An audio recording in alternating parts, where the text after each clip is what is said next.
Hey, Boone! You were late today, weren't you? Why the hell are you going to lunch with everyone else? You don't get lunch today. Pick up your damn phone. You owe me an hour. You can't seriously think you get a lunch after showing up late.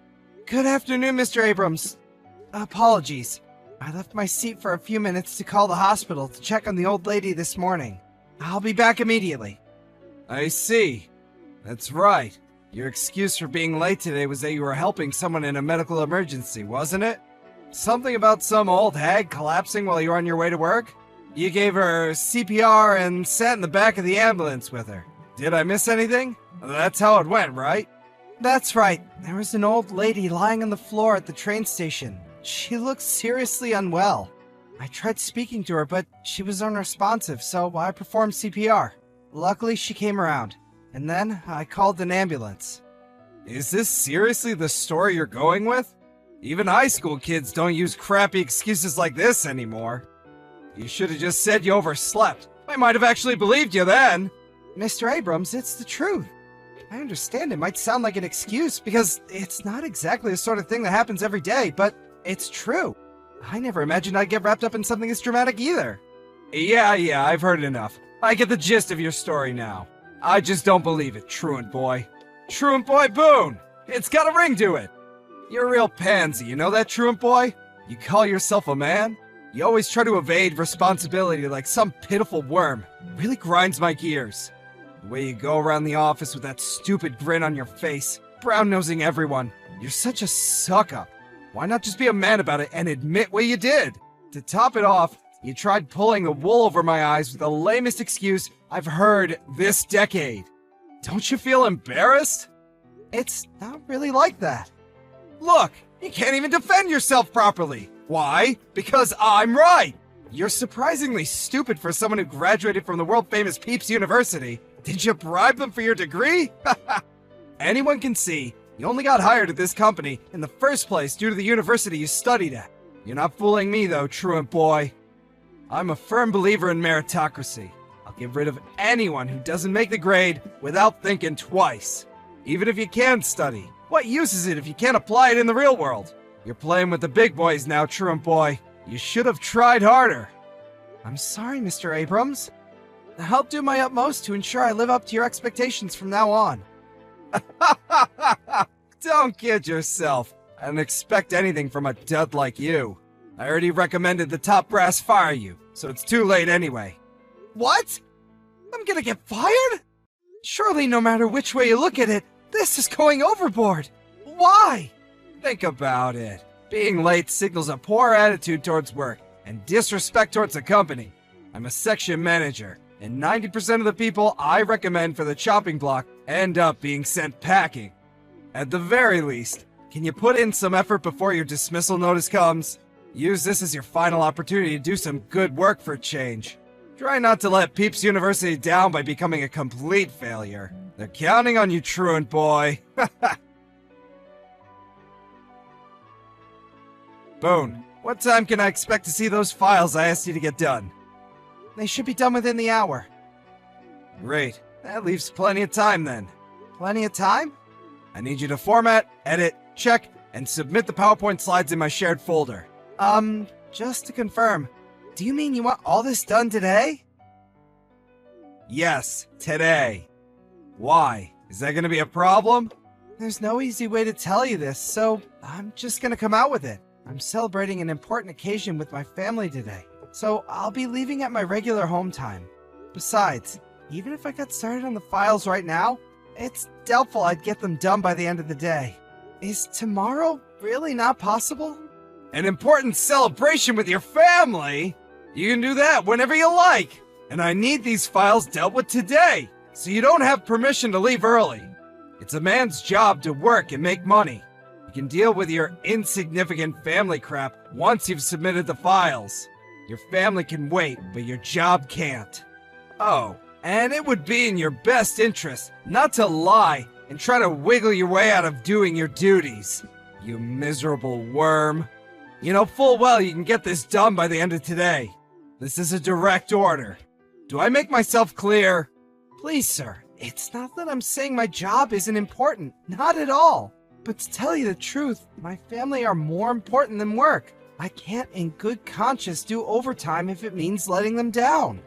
Once again, sir, I must insist, even if I was to get started on those files you asked me for right now, they would absolutely, beyond any doubt, take me past home time. Finally, this company doesn't operate on an overtime policy, so I have no obligation to do what you're asking me to from a contractual standpoint. Now, sir, I mean this with the utmost respect, but I just took a look at the files you asked me to complete, and the deadline doesn't seem to be anywhere near as pressing as you seem to be suggesting it is. Are you answering me back again? You just don't give up, do you? Man, am I pleased I advised the higher-ups to fire you. This place is gonna run so much more efficiently with you gone. So, you did report me then? The way I see it, there's one more huge advantage of getting rid of you, which I'm really looking forward to see in effect. Everyone in the department's gonna be so terrified they're next, and so worried about being in my bad books, I'll have my own personal army of obedient worker drones. I can't wait to make an example out of you. They'll be practically begging me for extra work. It's gonna be great! The sooner you're out of here, the better. Huh? You're doing this to make an example of me? It's not really that, but it's a big part of it. And really? Huh?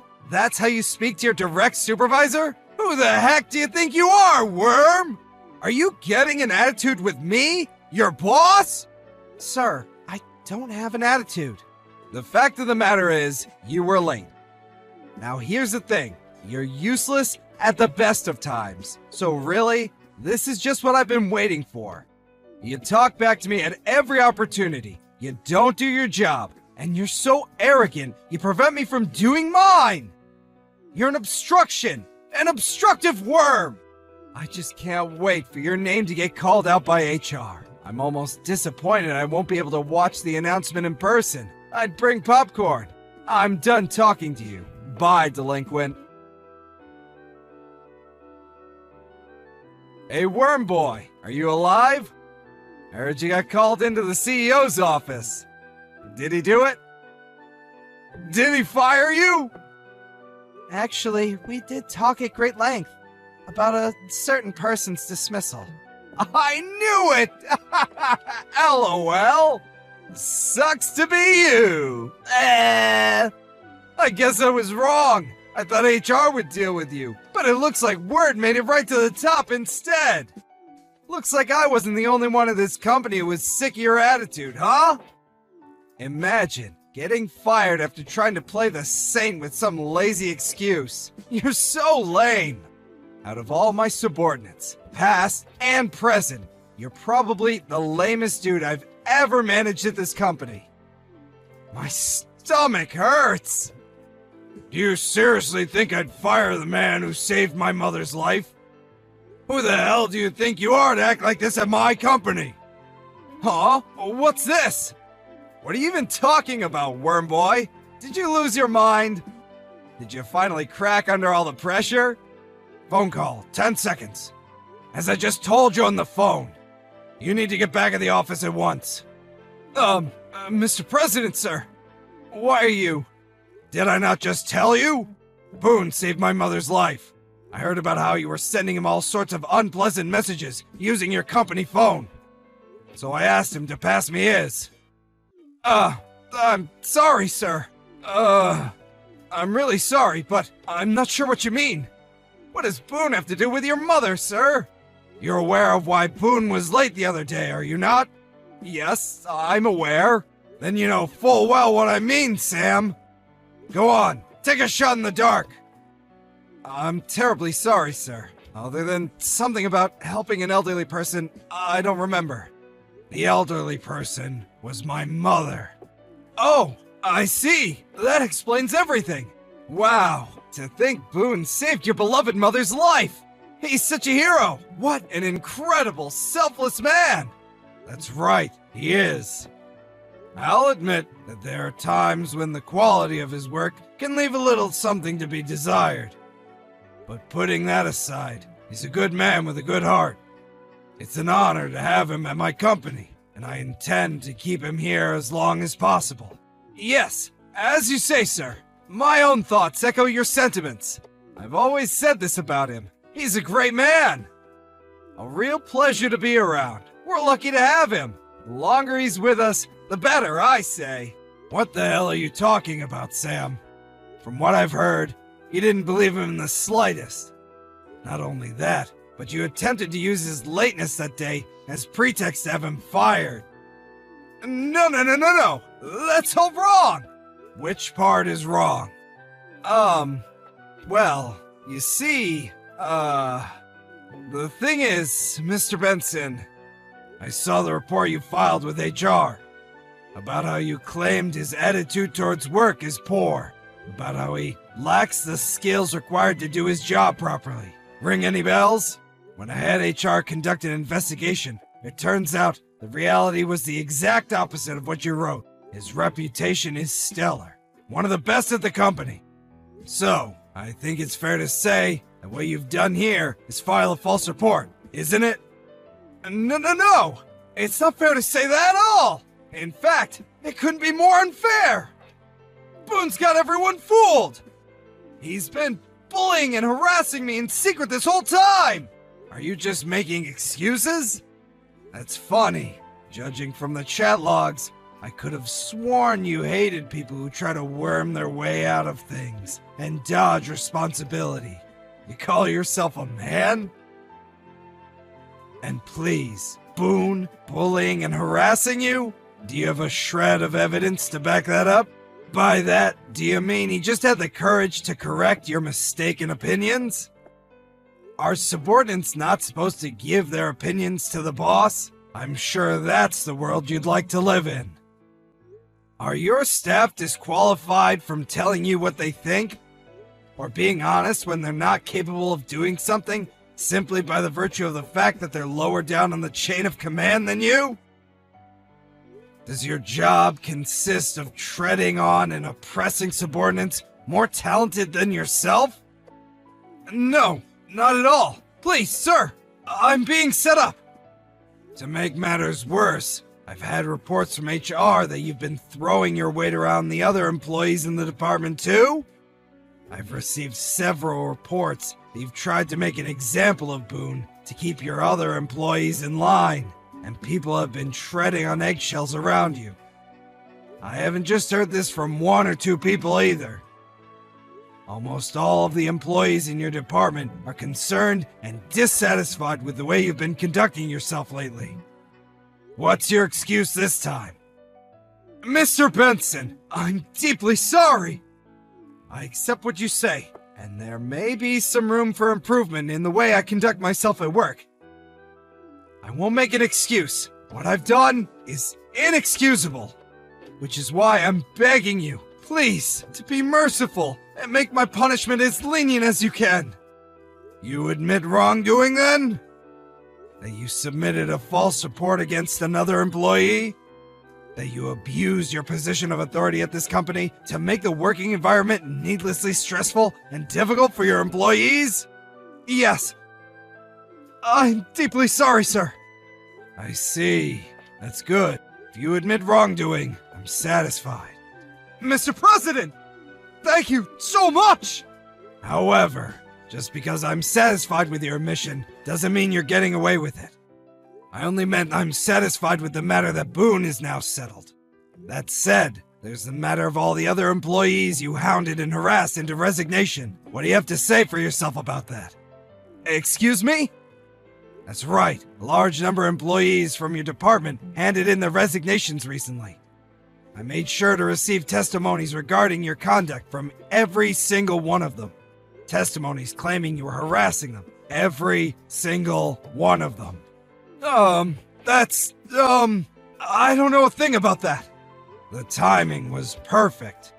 Just as you were about to call into my office to discuss the issue of mass resignations, I got word on how you'd been acting towards Boone. Tell me, Sam, where are you right now? You're awfully late. What's taking so long? I've been rushing back to the office the moment you called me. I'm so sorry, sir. I'm going as fast as I can. I'll be there really soon. Please, just hold on a little longer. You wouldn't lie to me, would you, Sam? It's the truth! Interesting. Is that hamburger tasty? Huh? The window, behind you. When I headed out to the store to buy myself a drink after I handed Mr. Benson my phone, I spotted Mr. Abrams in a restaurant 30 seconds away from the office, with a hamburger in one hand and his phone in the other. Given the situation, I thought it was best to report it to Mr. Benson. By that point, Mr. Abrams was so late back from his lunch that we decided we should go out and look for him. When he realized the company president was standing right behind him, he darted outside the restaurant faster than I thought it was possible for any human being to move. He was swiftly taken to the president's office, where all of the ex-employees who accused him of misconduct were waiting. With that, the meeting began. As his past misdeeds were laid before the president one by one, Mr. Abrams sat nervously in the corner, biting his nails and sweating profusely. His punishment? Amazingly, he didn't get fired, but he was demoted back down to the rank of a regular employee. Normally, offenses this severe would lead to dismissal. But it seems like Mr. Benson didn't feel comfortable letting a man like Sam Abrams loose on society. On top of that, as the one who promoted him to the position of power in the first place, he also felt a degree of responsibility. After the meeting, he said he intended to whip his errant subordinate back into shape himself. To Mr. Abrams, an ex-section manager with a lot of pride and a big ego, I think being demoted and suddenly being on equal footing with me and the other regular employees was even more painful for him than losing his job. I found out later that Sam Abrams had a long history of harassing his subordinates, and had been doing it since before I joined the company. In total, he'd caused almost 10 employees to quit. These employees all received compensation in the form of a lump sum deducted from Mr. Abrams' salary. The man himself is currently holed away in a tiny room at the back of the office, working as a member of the clerical staff, and is occasionally required to do odd jobs around the building for the other employees.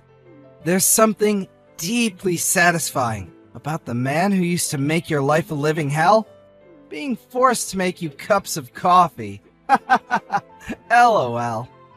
Obviously, he deserves everything, and is only himself to blame, so I don't have an ounce of sympathy for him.